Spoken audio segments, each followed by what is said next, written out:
Hello दोस्तों, नमस्कार। मैं जितेंद्र शर्मा फिर से आपके बीच में हाजिर हूँ नए टॉपिक को लेकर साइंस में। जैसा आपको ज्ञात हो कि मैं केमिस्ट्री की बात करते रहता हूँ, आजकल फिजिक्स की चर्चा पहले मैं कर चुका हूँ। और केमिस्ट्री में अपन जो डिस्कस किए थे प्रीवियस क्लास में, वो टॉपिक था अपना कांच की, ठीक है ना। सीमेंट, कांच, मानव निर्मित पदार्थ की डिस्कस कर रहे हैं। मानव निर्मित पदार्थ, उनमें अपन ने डिस्कस कर लिया कांच, फिर डिस्कस कर लिया अपन ने सीमेंट। अब डिस्कस करेंगे यहाँ पे जो सबसे इंपॉर्टेंट है उर्वरक की डिस्कस करेंगे। किसकी डिस्कस करेंगे? उर्वरक की।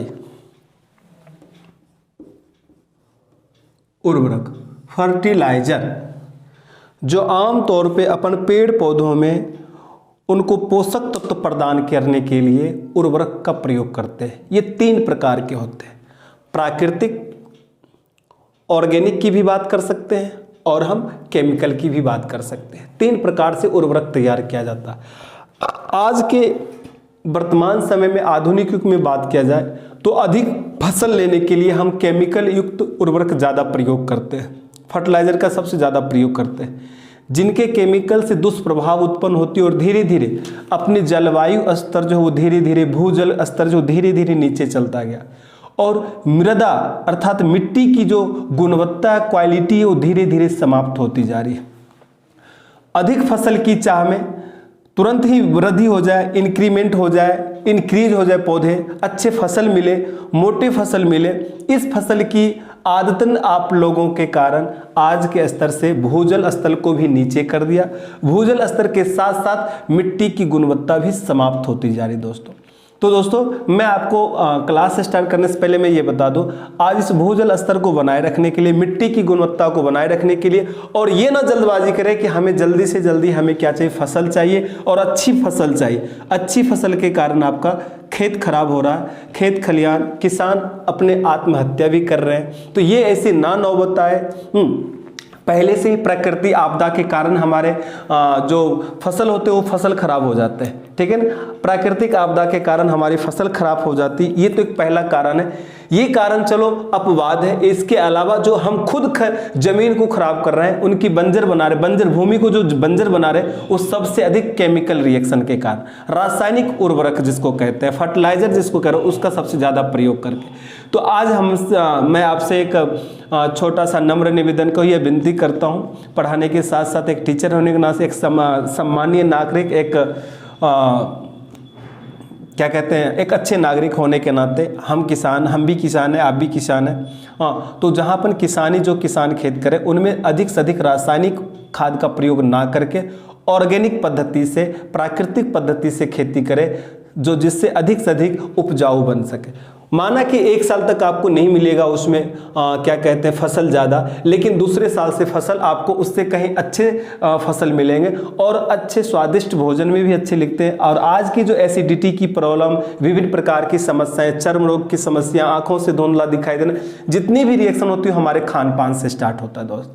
तो हम आज एक ऐसी प्रतिज्ञा ले सकते हैं, अपन संकल्प ले सकते हैं कि आज के बाद हम ऑर्गेनिक खेती करेंगे। और ऑर्गेनिक खेती के रूप में हम गाय की गोबर की बात होती है, पंचामृत की बात होती है, जीवामृत की बात होती है। इस प्रकार से कुछ ऐसे होते जो घरेलू उपकरण से, घरेलू देसी उपाय से तैयार करके हम उनका छिड़काव करके हद से अधिक तक बंजर भूमि को भी हम उपजाऊ बना सकते हैं।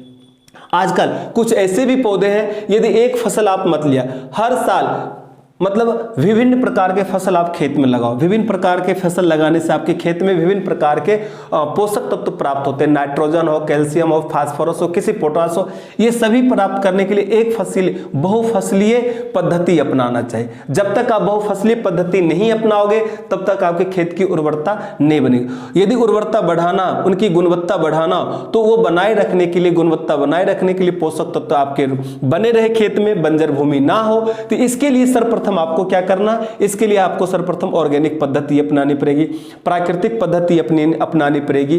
ये कुछ ऐसे किसान चैनल हैं, ऐसे कुछ हमारे बुक है, ऐसे कुछ हमारे YouTube पे भी इस प्रकार के आपको विभिन्न प्रकार के ज्ञान प्राप्त हो सकते हैं। चलिए, लेकिन हमारे पास जो बेसिकली यहाँ पे जो हम बात करें वो मानव निर्मित पदार्थ की बात करें, तो हम यहाँ पे डिस्कस करेंगे उर्वरक की, अर्थात फर्टिलाइजर की बात करेंगे। मिट्टी की उर्वरता बनाए रखने के लिए, क्या रखने के लिए, मिट्टी की उर्वरता बनाए रखने के लिए या उर्वरता कायम रखने के लिए उसमें बाहर से कुछ खाद और रासायनिक पदार्थ मिलाए जाते हैं, जिससे क्या होती है, इनके मिलाने से मृदा मृदा की उपजाऊ में बनाने में सहायक होता है। माना कि मृदा को उपजाऊ बनाने में सहायक होता है, लेकिन वो उतना ही अधिक खतरनाक होता है मानव जीवन के लिए। जितना मानव जीवन के लिए खतरनाक होता है, वो हद तक आज ऐसी परिस्थिति आ गई है कि पेट में हर प्रकार के एसिडिटी बनना, लीवर खराब होना, किडनी खराब होना, आंख खराब होना, स्क्रीन में किसी प्रकार के रोग हो जाना, इफेक्ट हो जाना, चर्म रोग हो जाना, आज इन सब का यही देन है। पहला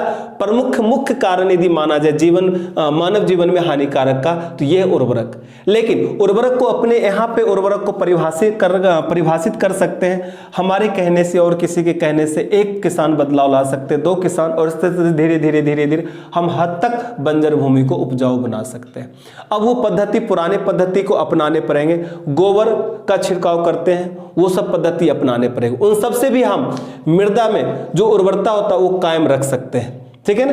रासायनिक पदार्थ ना डालकर उर्वरता बनाए रखने के लिए, उपजाऊ बनाए रखने के लिए हम मिट्टी में जो खाद डालते हैं, जो रासायनिक पदार्थ डालते हैं, या जो ऑर्गेनिक पदार्थ डालते हैं, या प्राकृतिक पदार्थ डालते हैं, उसी को ही कहते हैं उर्वरक। क्या कहते हैं? उर्वरक, यानी फर्टिलाइजर।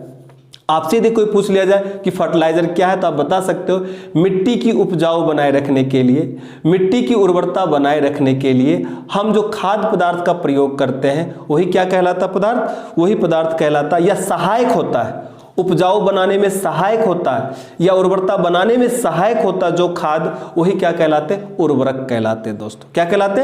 उर्वरक कहलाते हैं। बेसिकली उर्वरक, यहाँ पे हम बात करेंगे फर्टिलाइजर की, रासायनिक की बात। उर्वरक वे रासायनिक पदार्थ होते हैं दोस्तों जो मृदा में डाले जाने पर पेड़ पौधों की वृद्धि हो जाती है, उनको आवश्यक तत्व मिल जाता है।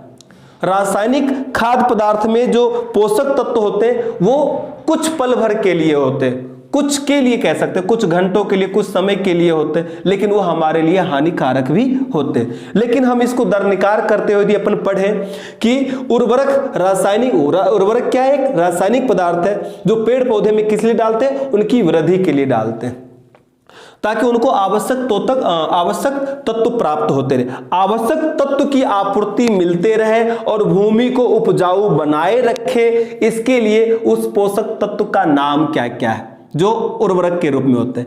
उनमें हमें नाइट्रोजन प्राप्त होना चाहिए, उनमें हमें पोटेशियम प्राप्त होना चाहिए, उनमें हमें फास्फोरस प्राप्त होना चाहिए। इन प्रकार के कुछ पोषक तत्व है जो हमारे पेड़ पौधों को और हमारे जमीन को चाहिए, मिट्टी को चाहिए। इनको बनाए रखने के लिए हम रासायनिक पदार्थ का प्रयोग करते हैं, जो क्या कहलाता है दोस्तों? खाद कहलाते हैं, अर्थात उर्वरक कहलाते हैं। चलिए किसकी बात करें? उर्वरक की। उर्वरक क्या? वे रासायनिक पदार्थ है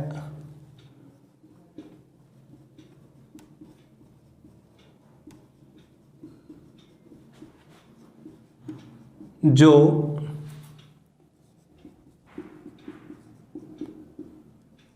पेड़ पौधों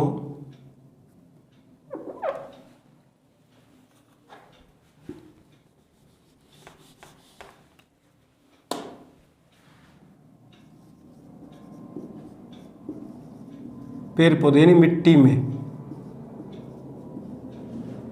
डालने से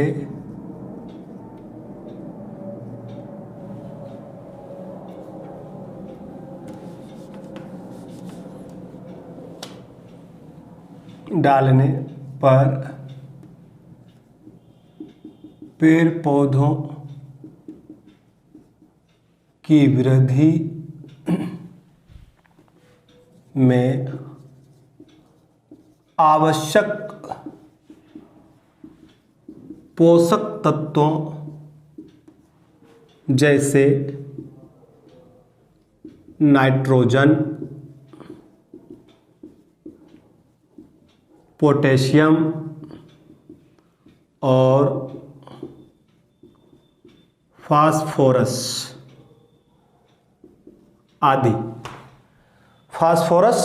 आदि की आपूर्ति बनाए रखता है। क्या कहलाता है? उर्वरक कहलाता है।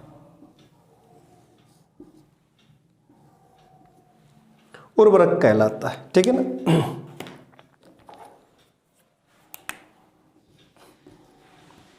उर्वरक मृदा में उर्वरता को कायम रखता है और उपजाऊ बनाने में सहायक होता है। अब पेपर में जो क्वेश्चंस पूछे जाते हैं, प्रश्न पूछे जाते हैं, उर्वरक से यदि टॉपिक से यदि प्रश्न पूछे जाते हैं तो उनका पहला प्रश्न होता है कि उर्वरक किस प्रकार के पदार्थ है? रासायनिक पदार्थ है। नंबर 1, उर्वरक से मृदा को यानी मिट्टी को क्या प्राप्त होता है? तो पोषक तत्व के रूप में नाइट्रोजन, पोटेशियम और फास्फोरस प्राप्त होता है दोस्तों। ठीक है ना, तो ये सबसे मोस्ट इंपॉर्टेंट होगा। यह क्या करता है? यह मिट्टी की उर्वरता बनाए रखता है। और क्या करता है? यह मिट्टी को उपजाऊ बनाने में सहायक होता है। ठीक है ना, ये इनकी सबसे बड़ी उर्वरकता। अब उर्वरक की विशेषता क्या होती है? सबसे पॉइंट उर्वरक की विशेषता। ये तो हो गए उर्वरक की परिभाषा की बात। अब उर्वरक की विशेषता की बात करते हैं। चलिए,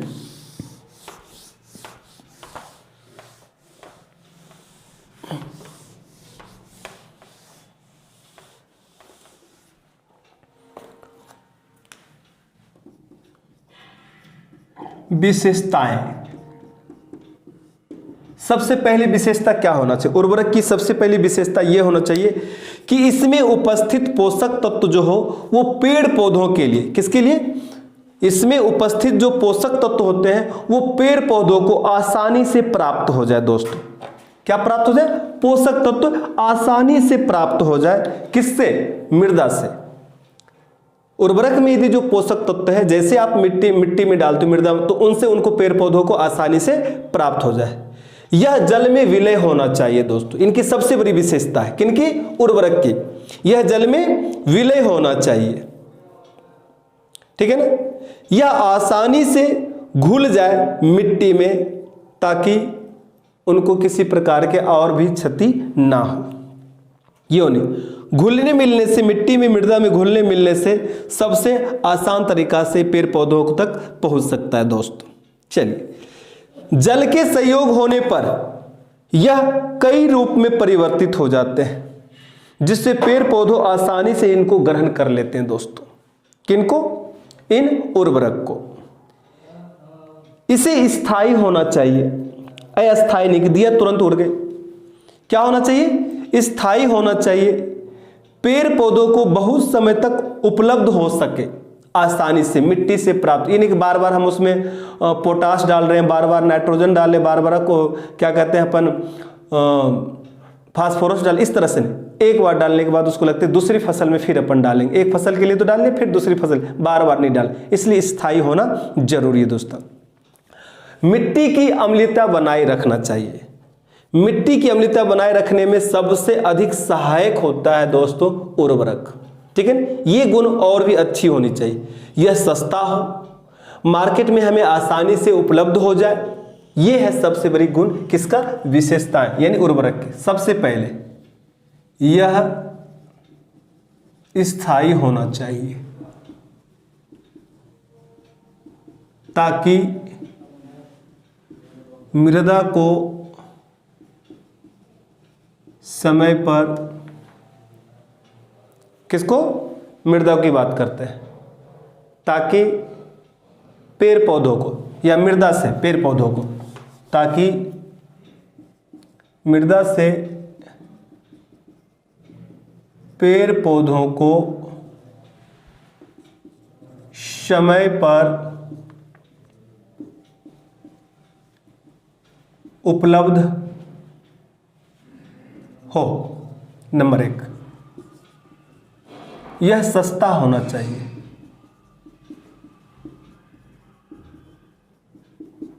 और बाजार में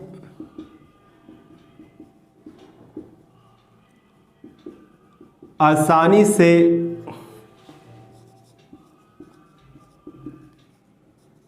उपलब्ध होना चाहिए। क्या? आसानी से उपलब्ध होना चाहिए। यह मृदा को अम्लीयता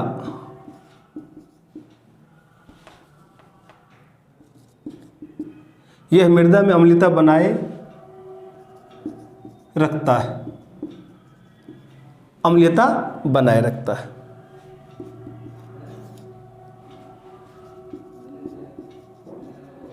यह मृदा से पेड़ पौधों को सभी पोषक तत्व यह मृदा से पेड़ पौधों को सभी पोषक तत्व प्राप्त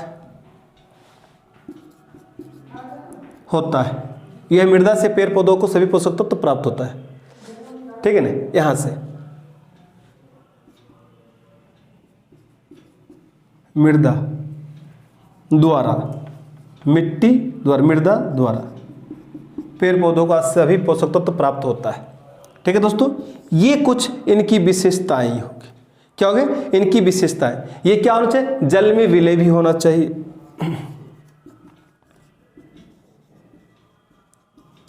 विलय होना चाहिए। क्या होना चाहिए दोस्तों? जल में विलय भी होना चाहिए, ठीक है ना। कुछ ऐसे इनकी क्या है विशेषता, इनसे पेड़ पौधों को नुकसान नहीं भी होना चाहिए दोस्तों, ठीक है ना। ये विशेषता हो गए। चलिए लिख लीजिए।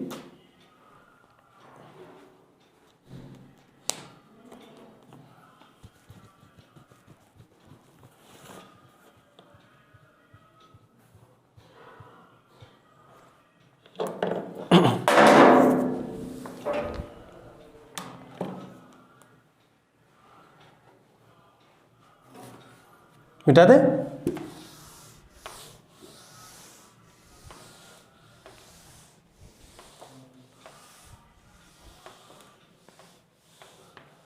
अब बात करेंगे उर्वरक के प्रकार या उर्वरकों का वर्गीकरण।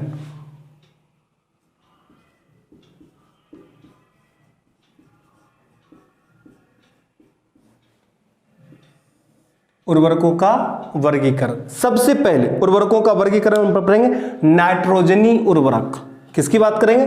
नाइट्रोजनी उर्वरक।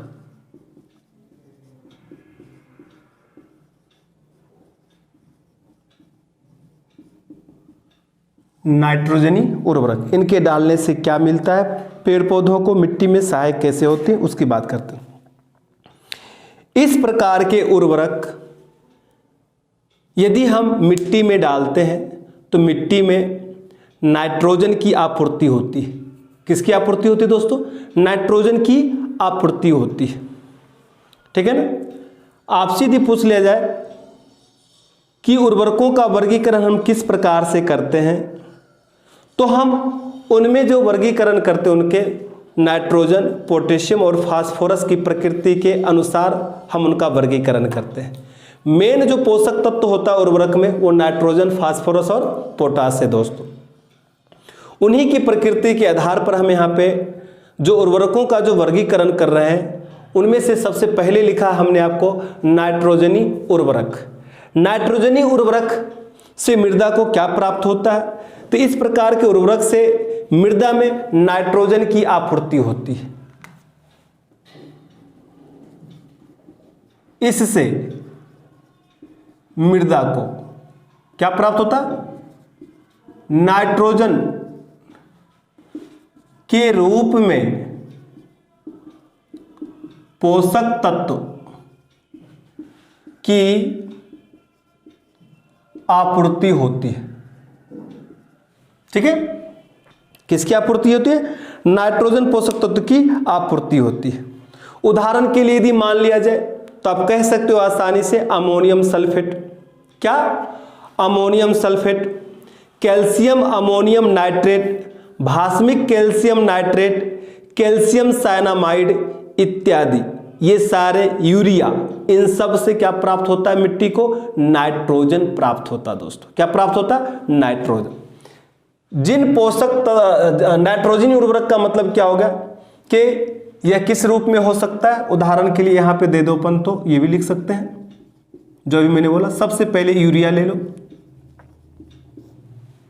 क्या ले लो? यूरिया, ठीक है ना। दूसरा कैल्शियम साइनामाइड, किसकी बात करेंगे? कैल्शियम साइनामाइड, जिसको हम नाइट्रोलिम कहते हैं। क्या कहते हैं दोस्तों? नाइट्रोलिम।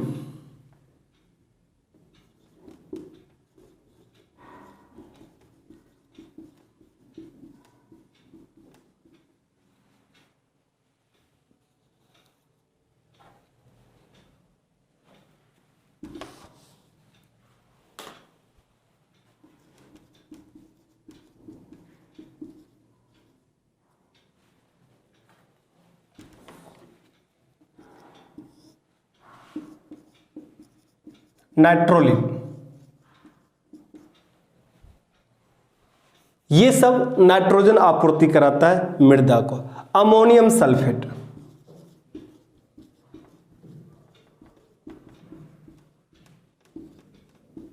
क्या? Ammonium sulphate. भास्मिक कैल्शियम नाइट्रेट,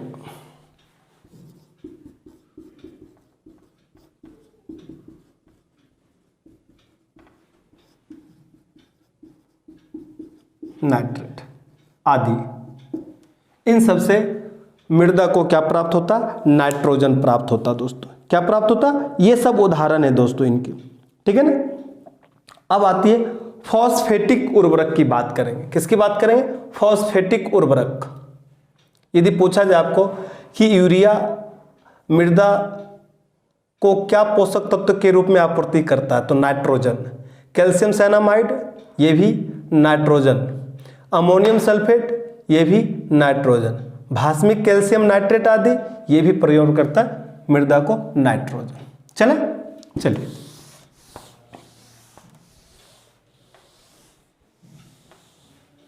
दूसरे नंबर पे अपन बात करेंगे फॉस्फेटिक उर्वरक की। किसकी?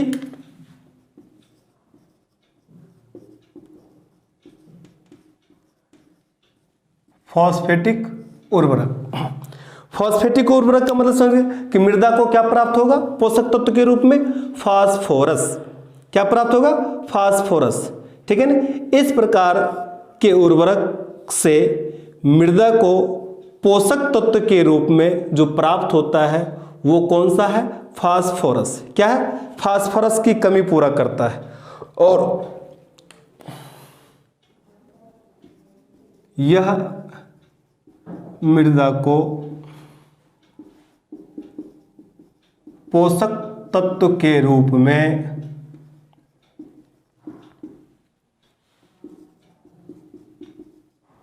फास्फोरस की कमी को पूरा करता है।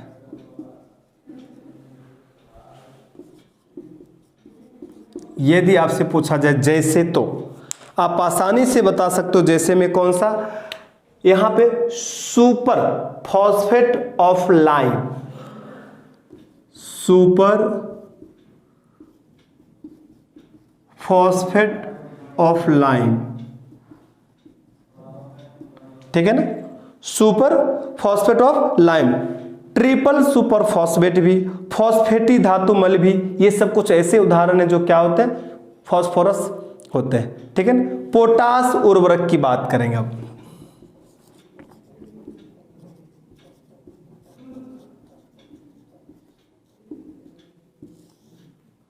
यह क्या प्रदान करता है?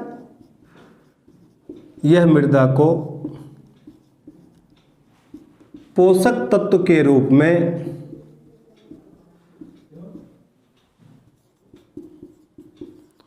पोटास की कमी को पूरा करता है, ठीक है ना। कौन सा? पोटास उर्वरक। जैसे potassium chloride, potassium nitrate, potassium sulphate, ये सब उदाहरण है।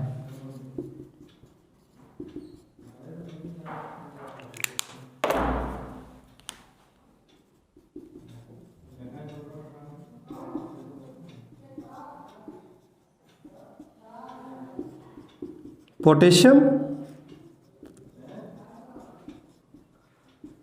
नाइट्रेट, पोटेशियम सल्फेट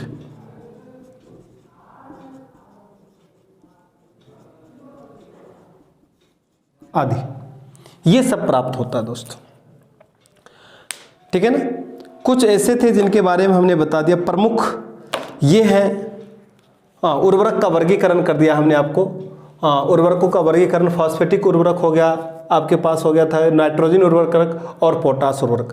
अब हम बात करेंगे यहाँ पे कुछ ऐसे प्रमुख उर्वरक हैं जो आसानी से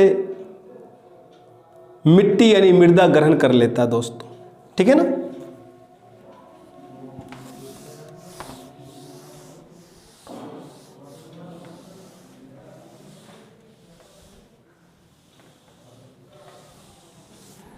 क्या कहा मैंने? कुछ प्रमुख उर्वरक की बात कर लिए। कुछ प्रमुख उर्वरक हैं, उनमें अमोनियम सल्फेट की बात आती है। किसकी बात होती है दोस्तों? अमोनियम सल्फेट का। यह किस प्रकार का उर्वरक है? यह नाइट्रोजनी उर्वरक। क्या है? नाइट्रोजनी उर्वरक। ठीक है ना। यह सबसे अधिक सहायक किस प्रकार की फसल में होते हैं?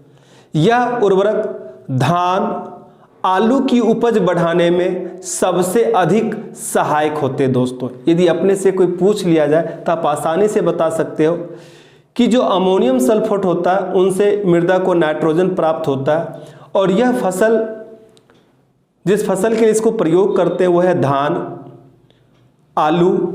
इन सब की उपज यदि बढ़ाना हो तो उर्वरक के रूप में आप अमोनियम सल्फेट का प्रयोग कर सकते हैं दोस्तों।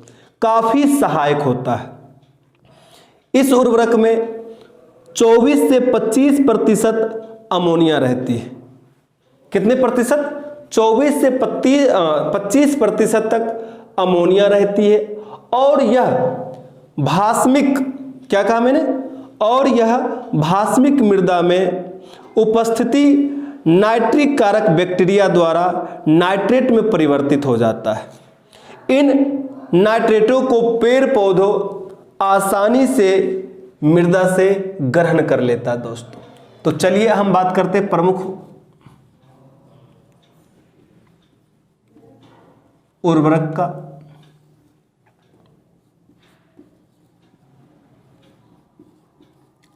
अमोनियम सल्फेट, किसकी बात की? Ammonium sulphate.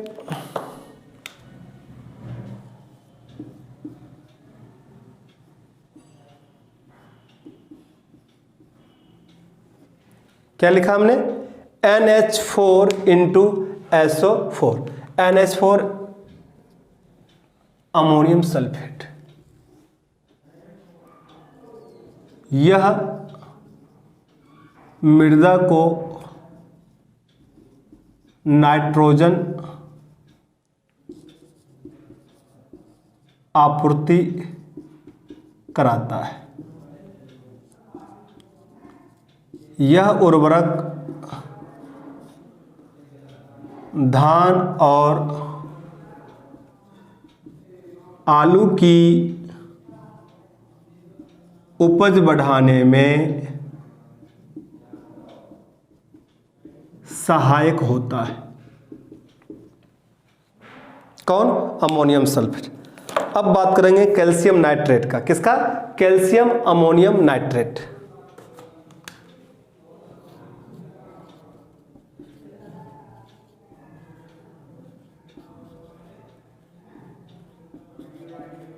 Calcium ammonium nitrate की। किसकी बात करें? कैल्शियम अमोनियम नाइट्रेट की। Ca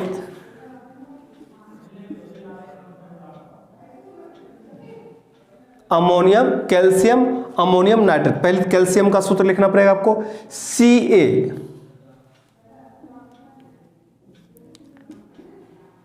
CaNO3 का होल 2 इनटू, अब बच्चा कौन?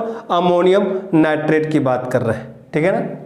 तो NH4, क्या? NH4NO3।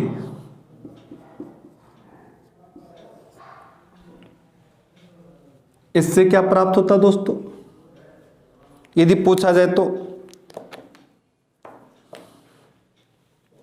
यह उर्वरक भी नाइट्रोजन देता है। क्या करता है? नाइट्रोजन देता है।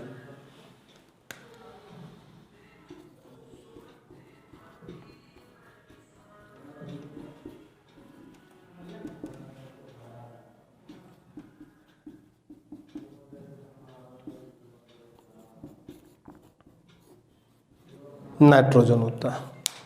सुपर फॉस्फेट ऑफ लाइम, ठीक है।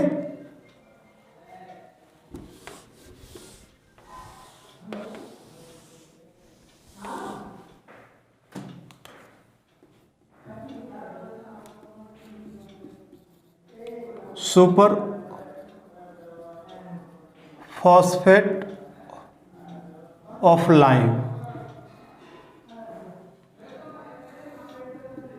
सुपर फॉस्फेट ऑफ लाइम, यह कैल्शियम डाइहाइड्रोजन फॉस्फेट और जिप्सम का मिश्रण होता है। कौन? सुपर फॉस्फेट ऑफ लाइम, यह कैल्शियम डाइहाइड्रोजन, किसका किसका मिश्रण है? यह कैल्शियम डाइहाइड्रोजन, किसका? कैल्शियम डाइहाइड्रोजन फॉस्फेट,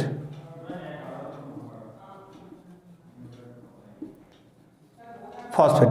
इसका रासायनिक सूत्र क्या होता है? CaH2PO4, CaH2PO4 का होल 2। और क्या मिला होता दोस्तों? कैल्शियम डाइहाइड्रोजन का फॉस्फेट मिला होता है और दूसरा जिप्सम मिला होता है। जिप्सम,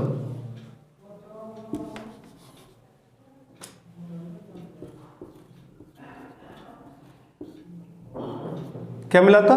जिप्सम, जिसको क्या कहते हैं? कैल्शियम फॉस्फेट की बात करते हैं, ठीक है ना। CaSO4,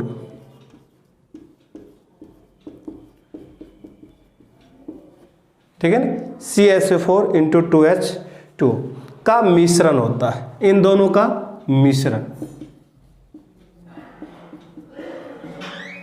क्या है? इन दोनों का मिश्रण है दोस्तों। इन दोनों के मिश्रण से क्या तैयार होता? सुपर फॉस्फेट ऑफ लाइम तैयार होता। अब इनसे पेड़ पौधों को क्या प्राप्त होता दोस्तों? इनसे जो पेड़ पौधों को प्राप्त होती है वो प्राप्त होता क्या? आपके यहाँ पे जो अपन लिखाए थे पोटास की बात कर दिए थे। किसकी बात कर दिए थे? कैल्शियम फॉस्फेटिक उर्वरक की बात कर दिए थे। किसकी? फॉस्फेटिक उर्वरक। तो फास्फोरस यदि प्राप्त करना हो तो उनमें सबसे उत्तम प्रकार का जो उर्वरक है वो कौन है? सुपर फॉस्फेट ऑफ लाइम, ठीक है ना। इसमें जो फॉस्फेट जो होते हैं वो 16 से 20% होते हैं। कितने होते हैं? 16 से 20%। यदि आपने से पूछा जाए तो बता सकते हैं। यह भी जल में विलय होता है। कौन? यह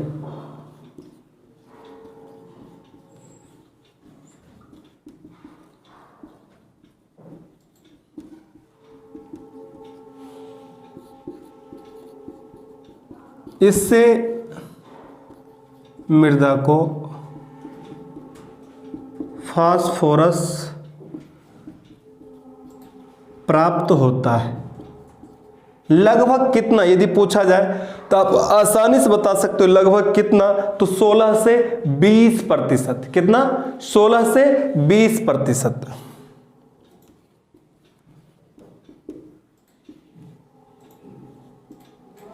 क्या प्राप्त होता है? 16 से 20%। P2O5। ये कुछ उर्वरक था दोस्तों जिनका अपन आसानी से बात कर सकते हैं। इसके अलावा कैल्शियम साइनामाइड की भी बात कर सकते हैं, यूरिया की भी बात कर सकते हो। सबसे अधिक यदि बात किया जाए कि किसमें रहते हैं, किसकी? नाइट्रोजन की बात, तो आसानी से बता सकते हो यूरिया की। किसकी? यूरिया की बात करेंगे। सबसे मोस्ट इंपोर्टेंट है वो है यूरिया।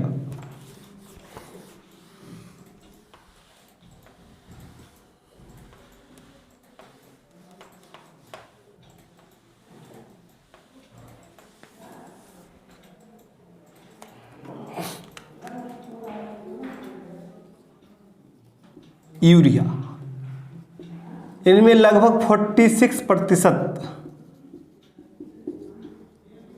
नाइट्रोजन पाए जाते हैं दोस्तों।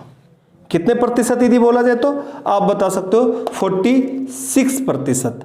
और यदि यूरिया का यदि आपके इसके फार्मूला पूछा जाए तो आप आसानी से बता सकते हो H2NCONH3।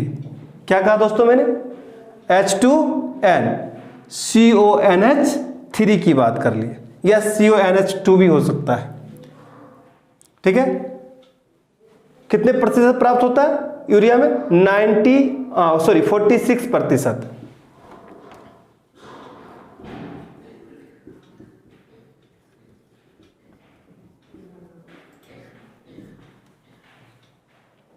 यूरिया।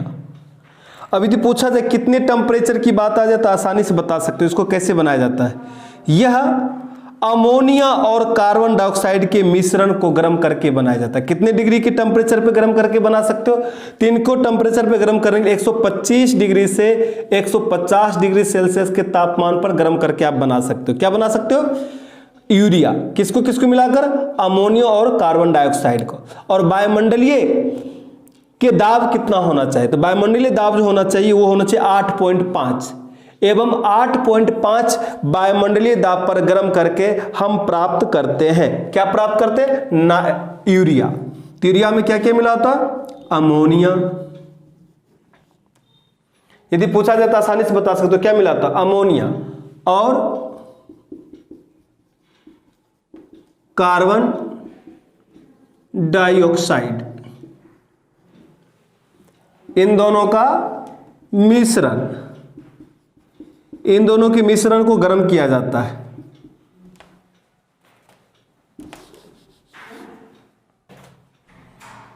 इन मिश्रण को क्या किया जाता है?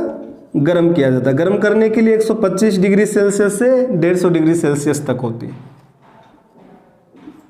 ताप पर, और 8.5 वायुमंडलीय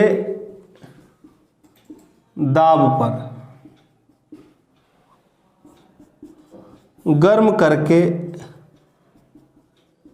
तैयार किया जाता है। क्या? यूरिया। H2NCONH2 इसका फॉर्मूला होता है।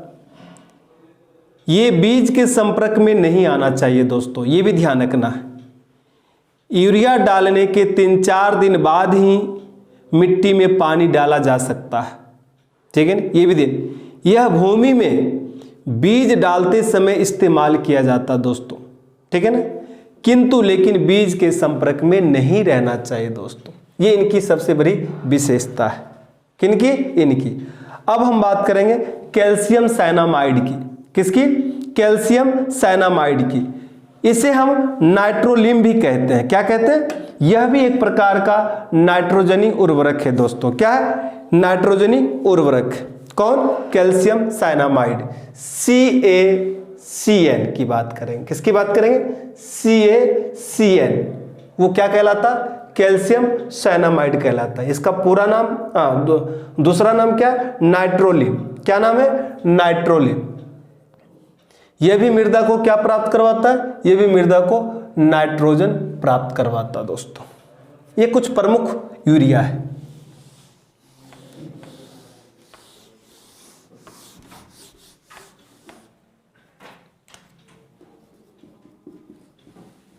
कैल्शियम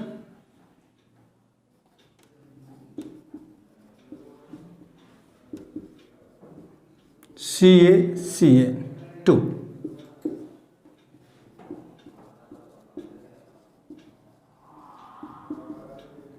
मृदा को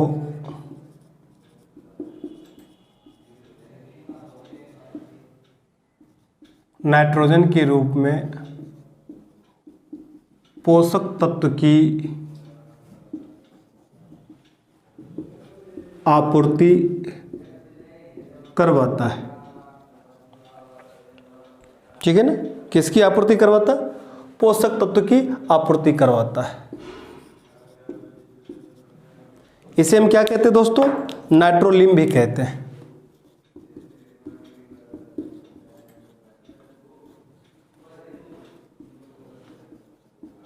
नाइट्रोलिम भी कहा जाता दोस्तों, ठीक है ना, क्या कहा जाता है, नाइट्रोलिम।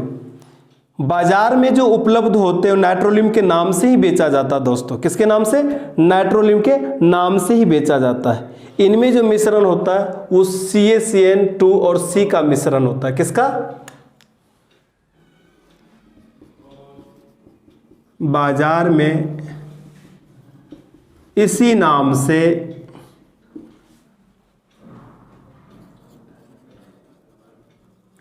उपलब्ध है, कौन, उर्वरक। चलिए आज हम विभिन्न प्रकार के उर्वरक की बात कर ले दोस्तों। सबसे महत्वपूर्ण टॉपिक था और पूछे भी जाते हैं क्वेश्चन, अच्छे ढंग से पूछे जाते हैं। यूरिया में कितने प्रतिशत नाइट्रोजन होता है, सबसे प्रमुख उर्वरक कौन सा है। तो आज के टॉपिक में मुझे उम्मीद है कि आपको बहुत अच्छी तरह से समझ में आया होगा कि उर्वरक क्या है, उर्वरक किसे कहते हैं और यह हमारी मिट्टी के लिए कितनी लाभप्रद सिद्ध होती है, और कौन कौन से प्रमुख उपकरण उर्वरक है और उनकी विशेषता क्या है। और हमने ये भी डिस्कस किया कि उर्वरकों का वर्गीकरण कितने प्रकार से कर सकते हैं। चलिए दोस्तों, इसी के साथ आज की टॉपिक समाप्त होता है। तब तक के लिए राम राम।